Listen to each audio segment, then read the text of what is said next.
السلام عليكم جميعا، يا رب تكونوا بألف خير يا رب. دلوقتي انا متضايقه جدا جدا بجد، يعني انا شايفه ظاهره غريبه قوي وبتحصل لي كتير. يعني انا يوميا حد بيجي ياخد من عندي فيديو ويحطه في قناته، ويا دوبك بس يغير عليه الصوت، ما بيعملش اي حاجه تانية، ويتكلم ويعمل وهو الفيديو في قناته. طب ده يرضي ربنا؟ تعبي ومجهودي حد ياخده على الجاهز؟ يعني انا بقى عماله بصور وبمنتج وبرفع الفيديو على القناه وبسجل صوت على الفيديو، كل الحاجات دي انا بعملها لوحدي. تيجي انت على الجاهز تاخد، او انت على الجاهز تاخدي الفيديو كده؟ يعني ده طبيعي؟ يعني انت راضية ربنا وضميرك ولا ضميرك مرتاح؟ دي مش سرقة؟ لا دي سرقة طبعا، دي سرقة وحرام وحرمانية جامدة جدا. يعني انت عملت ايه ولا انت عملتي ايه؟ صورتي تعبتي عشان تاخدي حاجة غيرك على الجاهز؟ بصوا يا جماعة، يعني انا كمان اللي بيضايقني ان مش قنوات صغيرة، يعني دي قناة كبيرة، او انت قناة كبيرة، ليه تعمل حاجة زي كده؟ ليه تفكر في حاجة زي دي؟ ما تتعب، ما تتعب يا عم زي ما غيرك بيتعب.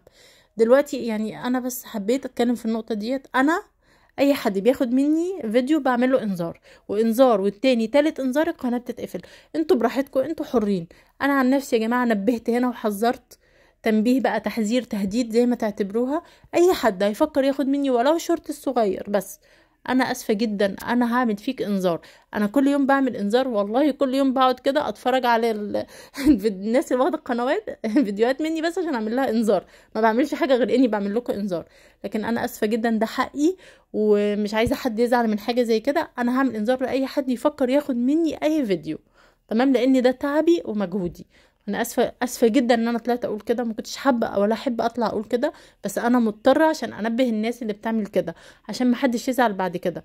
لان انا ببقى بعمل انذار وانا زعلانه على القناه اللي بعمل لها الانذار، بس هي تستاهل. وانا اسفه جدا تاني ان انا طلعت لكم بفويس زي ده. ما كنتش حابه اطلع بفيديو زي ده ولا اتكلم بالطريقه دي، بس الموضوع متعب جدا. سلام عليكم.